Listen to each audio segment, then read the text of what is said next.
கலித்தாழிசை தான். கலித்தாழிசை அப்படிங்கிறது என்ன அப்படின்னு கேட்டிங்கன்னா, எல்லா அடியும் 4 சீர் பெற்றிருக்கும். இப்போ வெண்பா அப்படின்னா எல்லா அடியும் 4 சீர் பெற்றிருக்கும், ஈற்றடி முச்சீர் பெற்றிருக்கும்.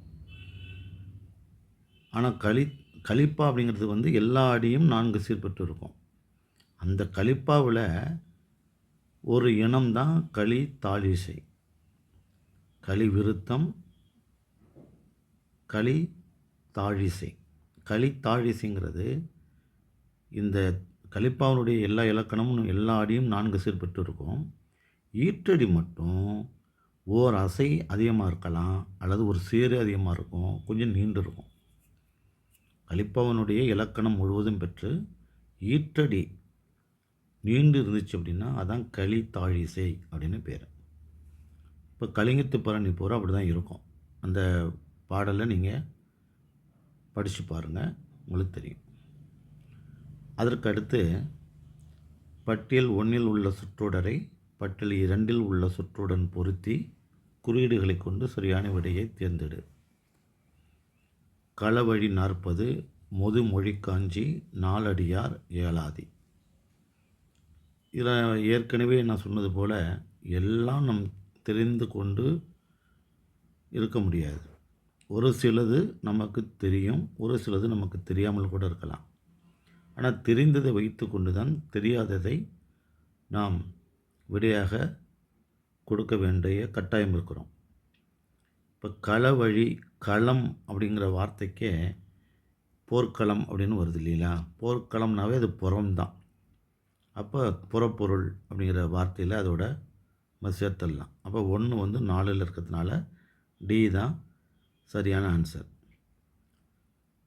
அதுக்கு அப்படி இல்லை அப்படின்னா காஞ்சிங்கிற வார்த்தையை நம்ம எடுத்துக்கலாம். காஞ்சின்னா நிலையாமைன்னு அர்த்தம். காஞ்சித்துறை அப்படின்னாவே நிலையாமை. பொருள்மொழி காஞ்சித்துறை அப்படின்னா பொருளினுடைய நிலையாமை பற்றி சொல்லக்கூடிய ஒரு துறை, அதான் பொருள்மொழி காஞ்சித்துறை. அப்போ முதுமொழி காஞ்சி, காஞ்சின்னா நிலையாமை. அப்போ 2 வந்து 1, அப்போ 2 1. இப்போ 2 இது நமக்கு சரியாக தெரியுது. அதை விட முக்கியமானது அடிக்கடி கேட்கக்கூடிய ஒரு வினா, வேளாண் வேதம் என்று கூறக்கூடிய நூல் எதுன்னு கேட்குறாங்க. ஏன் வேளாண் வேதம்னு சொல்கிறாங்க? ஆளும் வேலும் பல்லுக்குருதி, ஆலமரமும் வேலமரமும் பல்லுக்குருதி என்று அந்த மரத்தினுடைய மேன்மையை சொல்லக்கூடிய ஒரு நூலாக நாலடியாக இருக்குது. அப்போ 4 கருத்துக்களை சொல்லக்கூடிய ஒன்றாகவும் இருக்கிறது. அப்போ வேளாண் வேதம் என்று சொல்லக்கூடியது நாலடியார். எனவே 3 வந்து 2ல் வருது அப்படின்னா அதுவும் சரியாக வருது. அடுத்து ஏலாதி. ஏலாதி அப்படிங்கிறது 6 மருந்துகள் கொண்ட ஒரு சூரணம். 6 மருந்துகளை கொண்ட ஒரு சூரணம் வந்து உடலில் இருக்கக்கூடிய அனைத்து விஷத்தையும் முறித்துவிடும் தன்மை கொண்டது போல் 6 கருத்துக்களை கொண்ட ஒரு நூல் ஏலாதின்னு பேர். இப்போ ஏலாதின்னா 6, அப்போ டி வந்து 3. எனவே இது சரியாக தான் இருக்குது. நீங்கள் தமிழில் பார்த்தீங்கன்னா 3 கருத்துக்களை சொல்லக்கூடிய ஒரு நூல் வந்து திரிக்கடுகம், அதாவது வந்து அறிவுரை நூல்கள்னு சொல்லுவாங்க. 14 கீழ்கணக்கு நூல்கள் அப்படின்னு பேர். 18 நூல்கள் இருக்குது அறிவுரை நூல்கள். 14 மேல்கணக்கு நூல்கள் அப்படின்னா சங்க இலக்கியங்கள். 8 தொகை 8 நூல், 10 பாட்டு 10 நூல். அந்த 18 நூலும் 14 மேல்கணக்கு நூல்கள்னு பேர். 14 கீழ்கணக்கு நூல்கள் அப்படின்னா அறிவுரை நூல்கள். 18 நூல்களை கொண்டு தான் 14 கீழ்கணக்கு நூல்கள். திருக்குறளிலிருந்து திருக்குறள், நாலடியார், பழமொழி, இன்னா 40, இனியவை 40, கார் 40, கழவழி 40, ஐந்தினி 80, ஐந்தினி 150, ஆசாரக்கோவை, மும்மொழிக்கோவை என்று இந்த கைநிலை, இந்நிலை என்ற 18 நூல்களை கொண்டு தான் அறிவுரை நூல்கள். அதில் திரிக்கடுகம் அப்படிங்கிற நூல் வந்து 3 கருத்துக்களை சொல்லும். திரின்னா 3, அதான் திரிநூல்ங்கிறோம். 3 நூல்களை கொண்ட ஒன்று திரிநூல் அப்படின்னு சொல்கிறோம். திரிசூலம்ங்கிறோம். 3 சூலத்தை கொண்டது தான் திரிசூலம் அப்படின்னு சொல்கிறோம். இப்போ திரின்னா 3. இப்போ திரிங்கிற வார்த்தை தான் த்ரீ என்கிற ஆங்கிலத்தில் கூட வந்திருக்குது.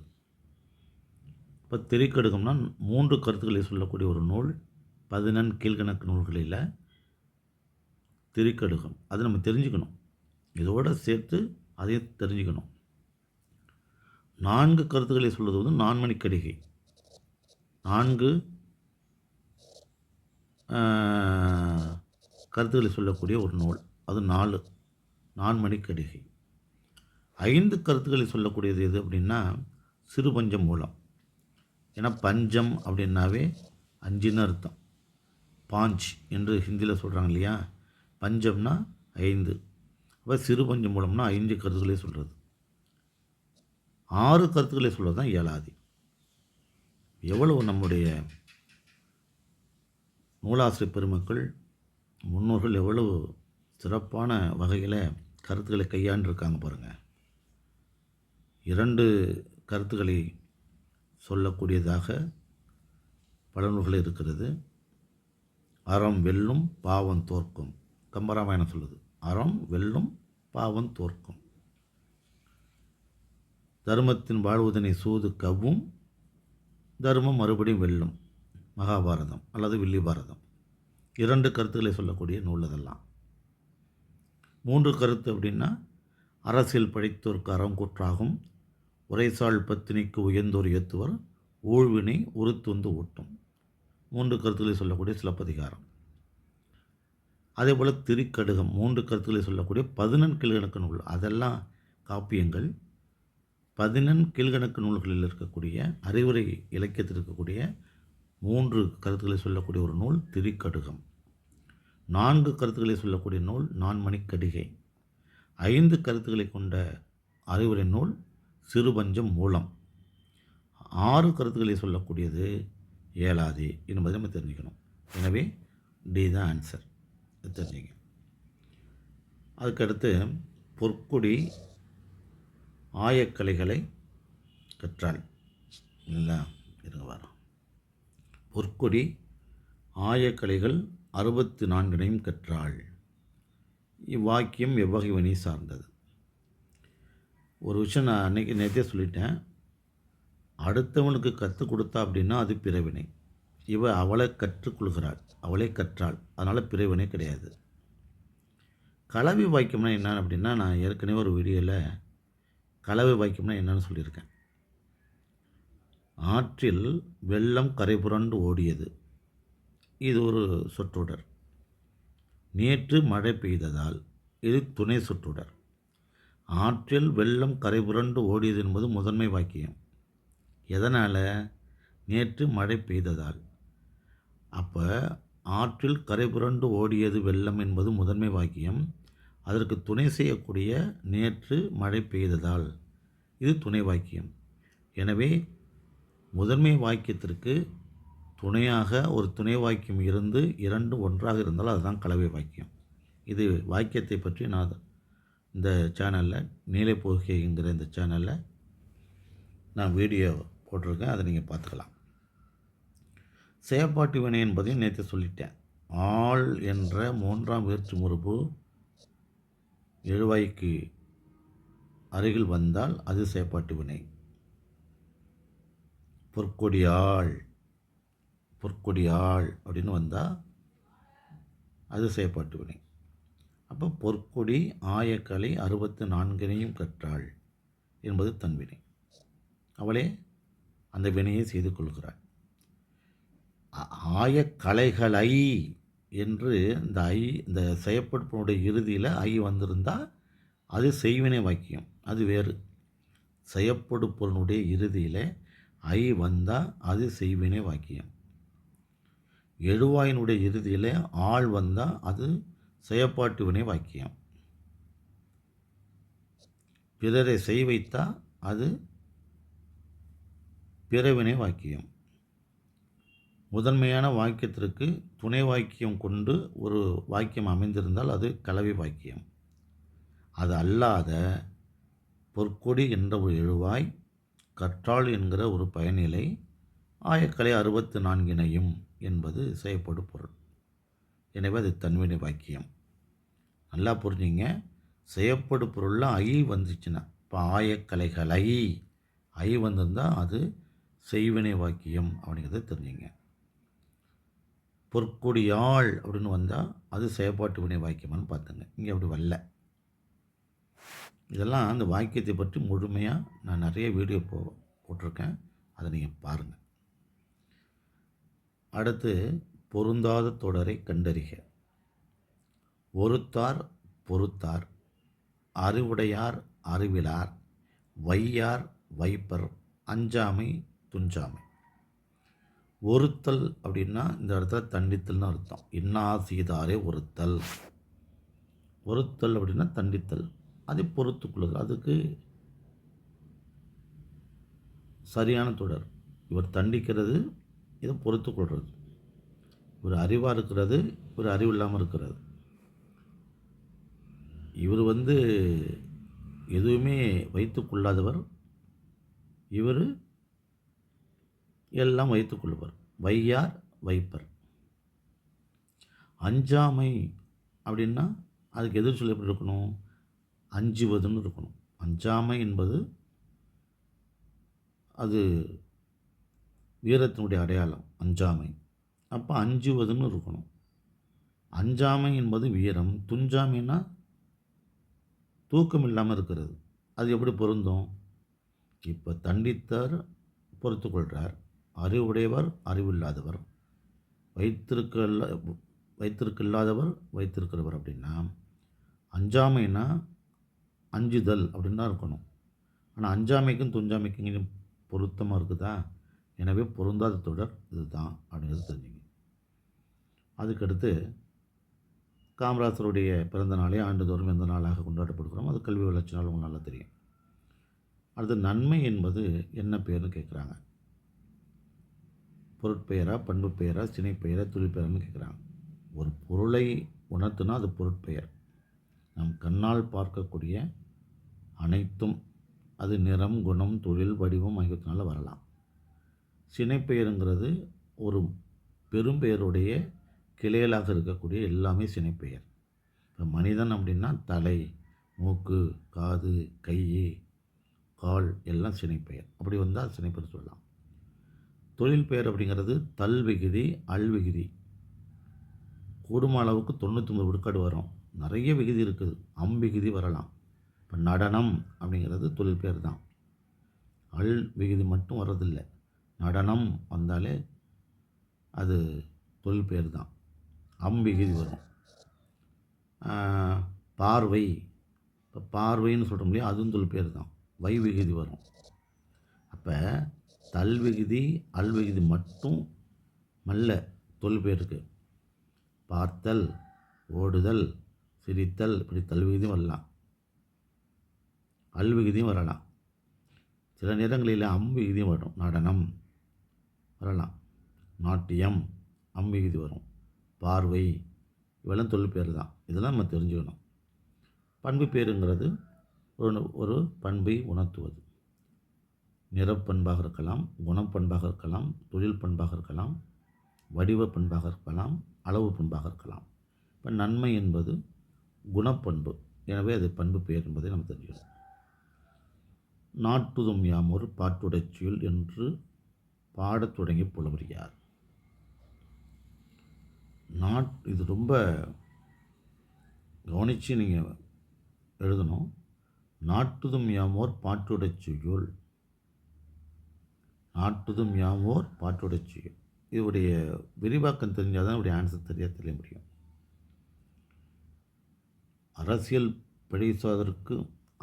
படைத்தோருக்கு அறங்கூற்றாகவும், உரைசால் பத்தினிக்கு உயர்ந்தோர் ஏத்தலும் என்பதும், ஊழ்வினை உறுத்துவந்து ஊட்டும் என்பதும், சூழ்வினை சிலம்பு காரணமாக சிலப்பதிகாரம் என்னும் பெயரால் நாட்டுதும் யாமோர் பாட்டுடைச்சியுள்.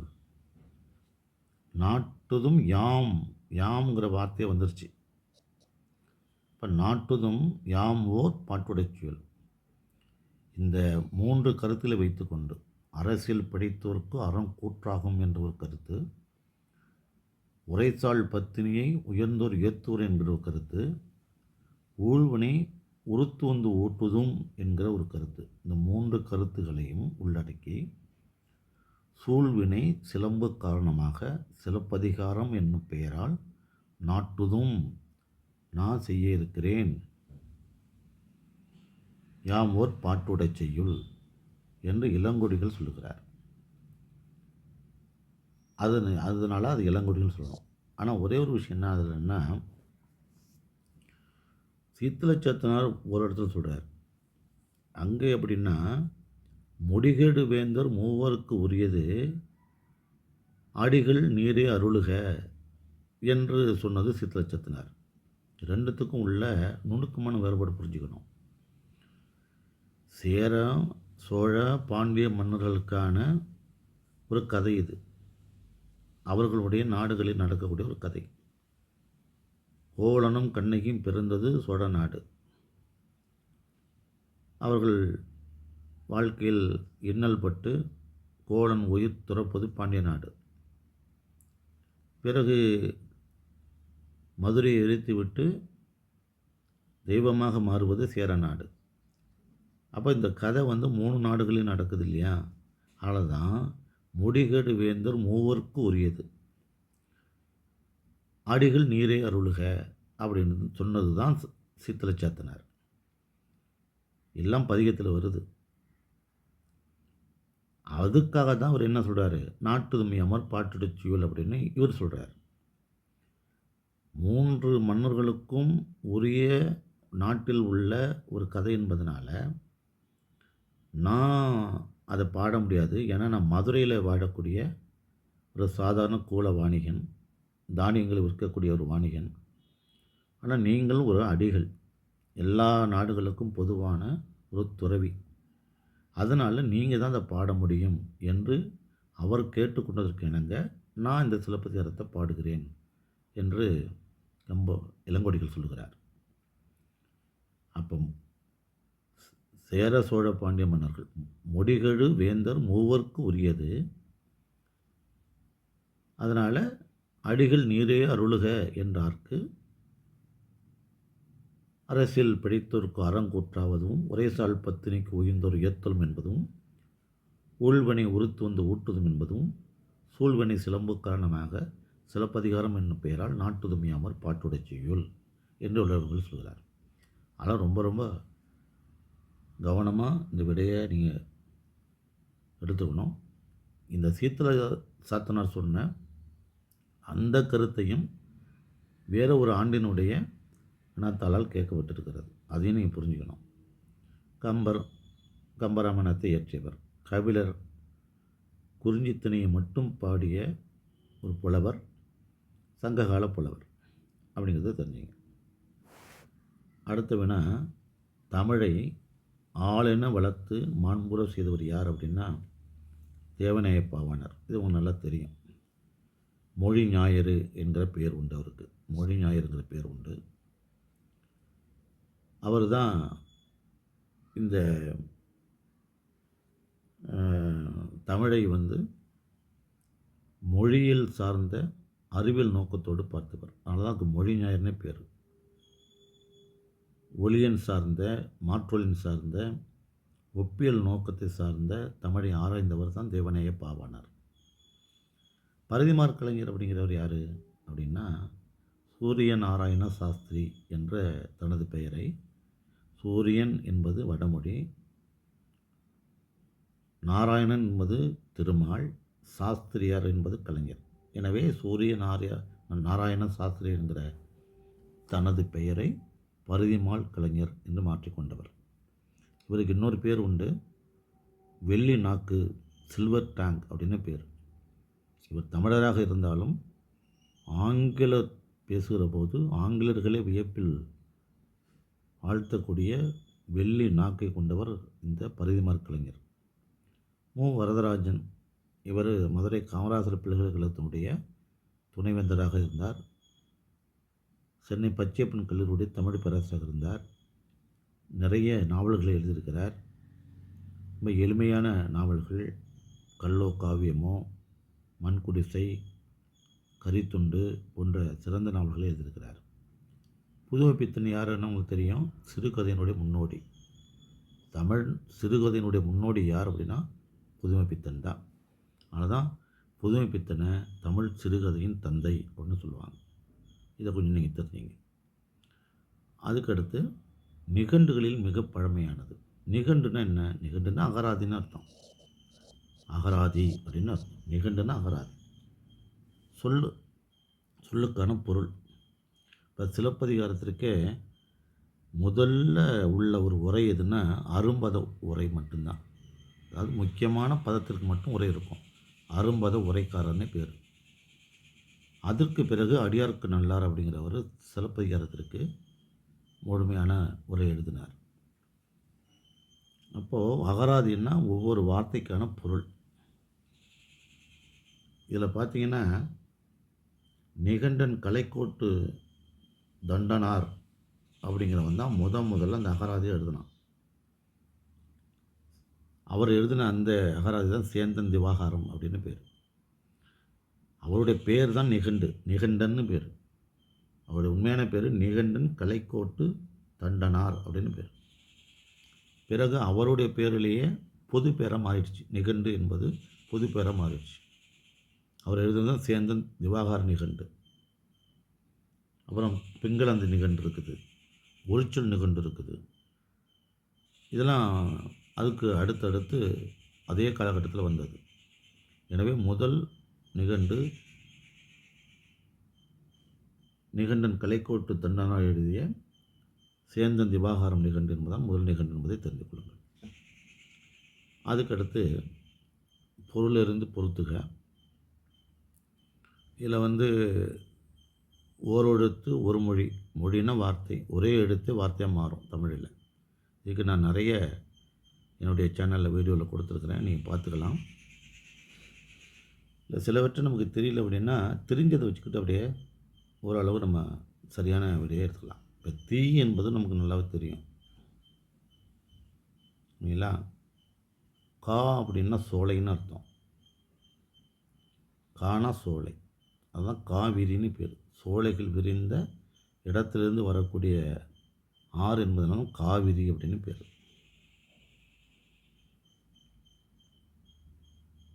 இல்லைங்களா?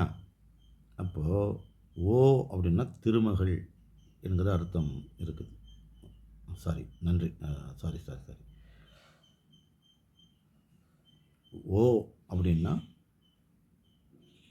நீர் தாங்கும் பலகைக்கு ஓ அப்படின்னு பேர். நம்ம அந்த புத்தகத்தில் 10ஆம் வகுப்பு புத்தகத்தில் அது வந்திருக்குது. மா அப்படின்னா திருமகள், கானா சோலை, தீனா கோபம். இல்லை கா என்பதற்கு நன்றாக தெரிகிறது. ஏன்னா நான் இதுக்கு எந்த விதமான பயிற்சி எடுத்துக்காமல் ப்ரிப்பரேஷன் பண்ணாமல் நேரடியாகவே இதை பார்த்துட்டு வரேன். நேரடியாகவே இந்த வினாத்தாளை நான் பார்க்குறதுனால எனது தனிப்பட்ட உடல்நிலை காரணமாக கூட கண் பார்வை குறைவாக இருக்கிற காரணத்தினால தான் சிலவற்றை கண்டுபிடிக்கிறது கொஞ்சம் சிரமமாக இருக்குது. இப்போ கானா சோலை, இப்போ சி 2ல் இருக்குது அப்படின்னா அதை நீங்கள் பார்த்துக்கலாம். அதாவது சி 2 அப்படிங்கிறது இந்த இருக்குது, கானா சோலை. அப்போ அதை வைத்து கொண்டு வேறு எங்கேயுமே அதில் 2 இல்லை. அப்போ கானா சோலைன்னு தெரிஞ்சதுனால 3 2ல் இருக்கிறதுனால அது சரியான விடையாக நம்ம எடுத்துக்கலாம். அதுக்கப்புறம் நம்ம தெரிஞ்சு வச்சுக்கிட்டோம்னா நல்லது தான். தீனா கோபம் இல்லைங்களா? மா அப்படின்னா திருமகள், ஓ அப்படின்னா இந்த நீர் தாங்கும் பலகை, அதுக்கு நம்ம கவனப்பலகையும்பாங்க கிராமத்தில். இப்போ நீர் வருது அப்படின்னா அதை அடைத்து அந்த நீரை தேக்கி வைப்பதற்கு, இப்போ அணை போல் தேக்கி வைப்பதற்கு கால்வாயில் வாய்க்காலில் ஒரு பலகை வச்சு 2 பக்கம் சேறு வச்சு அடைச்சி வச்சுருப்பாங்க. அதுக்கு ஓ அப்படின்னு பேர். எனவே ஓ என்றால் நீர் தாங்கும் பலகைனா 3, மா அப்படின்னா திருமகள், கானா சோலை, தீனா கோபம் என்ற அடிப்படையில் இருக்கணும். இது நிறைய ஓரெழுத்து உருமொழிகள் இருக்குது. 70, 75 வார்த்தைகள் இருக்குது. அதை நான் என் வீடியோவில் கொடுத்துருக்குறேன். நல்லா அதை பார்த்துங்க. அதுக்கடுத்து முருகு பொருநாறு பானிரண்டு முல்லை இத்தொடரில் பானிரண்டு என்ற தொடரால் குறிப்பிடப்படும் நூல்களை அப்படின்னு கேட்குறாங்க. இப்போ நற்றினை நல்ல குறுந்தொகை ஐங்குறு நூறு ஒத்த பதிற்று பத்து ஓங்கு பரிபாடல் கற்றறி தரையத்தும் கலியோடு அகம்புறம் எனும் இத்திருத்து எட்டுத்தொகை. அது எட்டுத்தொகை நூலுக்கான ஒரு பாடல். முருகு பொருநாறு பானிரண்டு பெருகு வளமுதுரை காஞ்சி மறைவினிய கோல நடுநல்வாடை கோல் குறிஞ்சி பட்டணப்பாலை என்பது 10 பாட்டு நூலுடைய பாடல். இப்போ முருகு பொருநாறு பானிரண்டு முல்லை.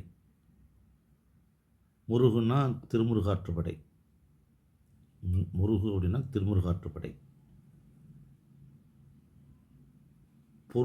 பொருநாறு அப்படின்னா புறநர் ஆற்றுப்படை. பானிரண்டு அப்படின்னா சிறுபான் ஆற்றுப்படை பெரும்பான் ஆற்றுப்படை. திருமுருகாற்றுப்படை, சிறுபான் ஆற்றுப்படை, பெரும்பான் ஆற்றுப்படை, பொருணர் ஆற்றுப்படை, கூத்தராற்றுப்படை என்று 10 பாட்டு நூல்கள் இருக்குது இல்லையா. இதில் முருகு அப்படின்னா திருமுருகாற்றுப்படை, பொருநாறு அப்படின்னா பொருணர் ஆற்றுப்படை. ஆனால் அந்த சி ஆன்சர்னு எழுதக்கூடாது. ஏன்னா அவங்க என்ன கேட்டிருக்காங்க, தொடரில் பானிரண்டு அப்படிங்கிறதுக்கான விடை தான் கேட்குறாங்க. இப்போ பானிரண்டு அப்படின்னா சிறுபானாற்றுப்படை பெருமானாற்றுப்படை. ஒய்மா நாட்டு நல்லிய கோடனை இடைகடி நாட்டு நல்லூர் நத்தத்தனார் படை தான் சிறுபானாற்றுப்படை. எனவே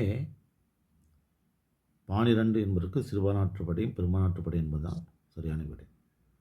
இப்போ அகநானூறு புறநானூறுங்கிறது அது 8 தொகை நூல் இல்லாது. அது 8 தொகை நூல். முல்லைப்பாட்டு குறிஞ்சிப்பாட்டு 10 பாட்டில் தான் இருக்குது.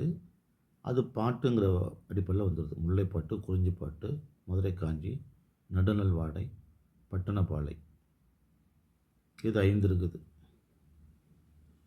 ஆற்றுப்படையில் 5 இருக்குது. 10 பாட்டு நூல் 10 நூல். அதில் ஆற்றுப்படை 5. ஆற்றுப்படை அது ஆற்றுப்படுத்துறது. பரிசில் பெற்று வந்த ஒரு புலவன் வறியவனான ஒரு புலவனை பார்த்து, இன்னாரிடம் சென்று நீ பாடினால் உனக்கு பரிசு கிடைக்கும் என்று ஆற்றுப்படுத்துவது, வழிபடுத்துவது.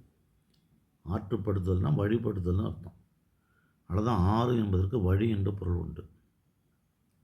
அந்த காலத்தில் ஆற்றின் வழியாகத்தான் எல்லாம் பயணம் மேற்கொண்டிருக்கிறார்கள். பொருள்லாம் எடுத்து சென்றிருக்கிறாங்க. அதுதான் ஆறுனா வழின்னு அர்த்தம். அதுதான் ஆற்றுப்படுத்துதல் அப்படின்னா வழிபடுத்தல்னு அர்த்தம். அப்போ 10 பாட்டு நூலில் ஆற்றுப்படை 10 நூல் இருக்குது. ஆற்றுப்படை 5 நூல் இருக்குது.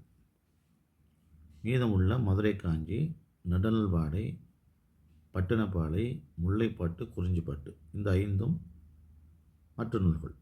அப்போ ஆற்றுப்படை 5, மற்ற நூல் 5, அந்த 10 சேர்ந்தது தான் 10 பாட்டு என்பதை நீங்கள் கொஞ்சம் நன்றாக கவனமாக பயிற்சி எடுத்துங்க. அதுபோல் அகராதி என்னும் சொல்லை முதலாக கையாண்டவர் யார் அப்படின்னா திருமூலர் தான். அகராதிங்கிற சொல்ல முதல் கையாண்டவர் திருமூலர் தான். திருநாவுக்கரசர் அவர் நாயன்மார்களில் 3ஆம் அவர் இல்லைங்களா. திருநாவுக்கரசர் என்பவர் தேவாரத்தை பாடிய 4, 5, 6 திருமுறைகளை பாடிய ஒருவர் தான் திருநாவுக்கரசர். அப்பர்னு பேர், வாக்கீசர்னு பேர். இரமாமுடிவருங்கிறவர் வெளிநாட்டிலேருந்து நமக்கு வந்தார். கான்ஸ்டான்டின் ஜோசப் பெஸ்கி என்று இயற்பெயர் உடையவர். இங்கே தமிழை கற்றுக்கொண்டு தமிழ் மாமுடிவராக மாறி ரச்சனை யாத்திரிகம், எம்பாவணி, திருக்காவலர் கலம்பகம் என்கிற நூல் மட்டும் இல்லை, சதுரகராதி என்கிற ஒரு அற்புதமான ஒரு நூலையும் எழுதியிருக்கிறார். தமிழ் எழுத்து சீர்திருத்தத்தையும் கொண்டு வந்தார். கம்பரை பற்றி நல்லாவே தெரியும். எனவே அகராதி என்னும் சொல்லி முதலாக கையாண்டவர் யாருன்னா திருமூலர் தான். ஏன்னா 18 வகை சித்தர்களில் முதன்மையானவர் யார் அப்படின்னா திருமூலர் தான் என்பதை நீங்கள் தெரிஞ்சுங்க. அப்புறம் பொறுத்துக அப்படின்னு பார்த்தீங்க அப்படின்னா, இது ஆங்கில சொல் நன்றாக தெரிந்தவர்கள் மிக எளிமையாக அதை குறிக்க முடியும். எனக்கு சில விஷயம் என்ன தெரியுது அப்படின்னா, இந்த இது மட்டும் எனக்கு நல்லா தெரியுது. ஃபேசில் அப்படின்னா எனக்கு முள்ளம்பாங்க, ஃபேன்டைல் அப்படின்னா வீட்டுப்புறாம்பாங்க. ஃபேன்டைல் அப்படின்னா வீட்டுப்புறா அப்படின்னு சொல்கிறாங்க. அது மட்டும் தான் எனக்கு தெரியுது. அந்த ஃபேன்டைல் அப்படிங்கிற ஒரு வார்த்தையை வச்சுக்கிட்டு இங்கே எழுத முடியாது. ஏன்னா 2 இடத்துல 2 வருது. அதனால் கொஞ்சம் அடுத்தடுத்த கொஞ்சம் அதிகமான ஆங்கில மொழி அறிவை வைத்துக்கொண்டு இந்த விடையை நீங்கள் எழுதிக்கணும். எனவே இது முதல் தான் விடை என்று குறிக்கப்பட்டிருக்கிறது. அடுத்து உரிய விடையை தேர்க. திருக்குறளை 40 ஆண்டுகள் படித்து சுவைத்த டாக்டர் ஜி போப் அவர்கள் அதன் ஆங்கிலத்தில் எந்த ஆண்டு மொழிபெயர்த்து சொல்லிட்டார்னா 1886. அது சரியான விடை தான். இதெல்லாம் நீங்கள் படிச்சுக்கணும். வருக என்பதன் இலக்கண குறிப்பு தருக அப்படிங்கிறாங்க. வருக ஒரு வார்த்தையினுடைய இறுதியில் க வந்தாலோ ஏ வந்தாரோ இயர்னு வந்தாலோ அது வியங்கல் வினை மட்டும் தான். இப்போ வருகன்னு கா வந்திருக்குது, அதனால் அது வியங்கல் வினை மட்டும் தான். வருக, தருக, வாழிய, வாழியர் அப்படின்னு வந்தால் அது வியங்கல் வினை முற்று. கட்டளை இல்லாமல் வேண்டுதல் விதித்தல் அடிப்படையில் வரக்கூடியது. ஒரே ஒரு விஷயம் மட்டும் தெரிஞ்சுக்கணும். சில நேரங்களில் இந்த விடல் என்கிற வார்த்தையுடைய இலக்கணம் பேர் சம்பந்தம் கேட்பாங்க. இப்போ விடல் அப்படின்னா அல் விகுதி வருதுனால இது தொழில் பேர்னு எழுதிப்படுவாங்க சில பேர். அது தொழில் பேரே அல்ல. இன்னா செய்தாரை ஒருத்தல் அவர் நான நன்னயம் செய்து விடல். இந்த இடத்துல அதுக்கு என்ன அர்த்தம்னா, நமக்கு ஒருவன் தீங்கு செய்தான்னா அவனை நம்ம தண்டிக்கணும்னு நினச்சோம்னா அவனுக்கு ஒரு நன்மை செஞ்சு விடுங்க அப்படின்னு சொல்கிறார். நன்மை செய்து விடல், விடுக. அப்போ விடுக என்ற வார்த்தை விடு கூட்டல் கா அப்படின்னு வருது. விடு கூட்டல் கா அப்படின்னு வருது. இப்போ கா என்பது இங்கே இறுதியில் வர வேண்டியது.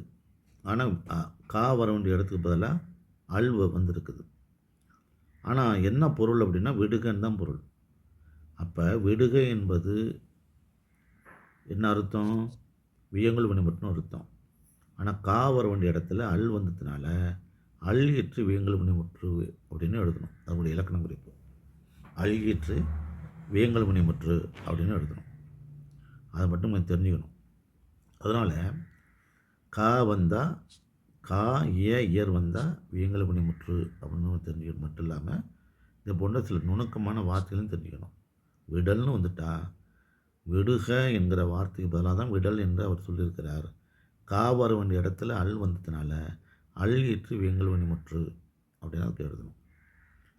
இப்போ வினையச்சம்னா என்ன? ஒரு வார்த்தையுடைய இறுதியில் ஒரு வினைச்சொல் கொண்டு முடிந்தால் வினையச்சம்.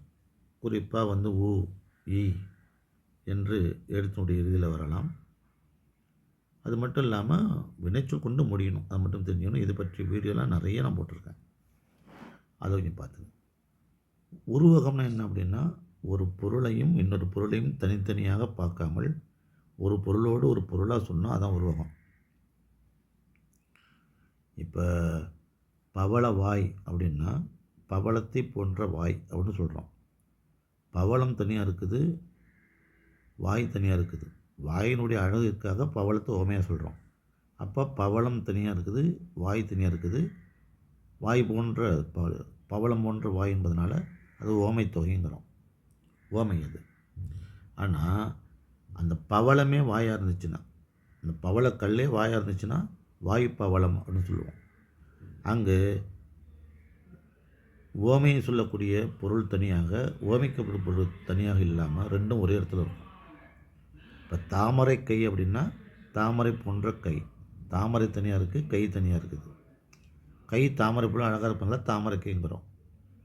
தாமரையே கையாக இருந்துச்சுன்னா கை தாமரைன்னு சொல்லுவோம். அப்போ ஓமையினுடைய தலைகீழ் வடிவம் உருவகம், ஓமைக்கு விடுகிற பொருளும் ஓமானம் சொல்லக்கூடிய பொருளும் தனித்தனியாக இல்லாமல் ஒரே இடத்துல இருந்துச்சுன்னா அது உருவகம் அப்படின்னு சொல்லலாம். உரிச்சொல் தொடர்னா என்ன அப்படின்னு கேட்டிங்கன்னாக்கா, சால, உரு, தவ, நனி, கழி, கூர் இதெல்லாம் தனித்தனியாக அர்த்தம் கிடையாது. ஆனால் ஒரு வார்த்தையோட சேர்ந்து வருகிற போது மிகுதி, அதிகம் என்கிற பொருளை தரும்.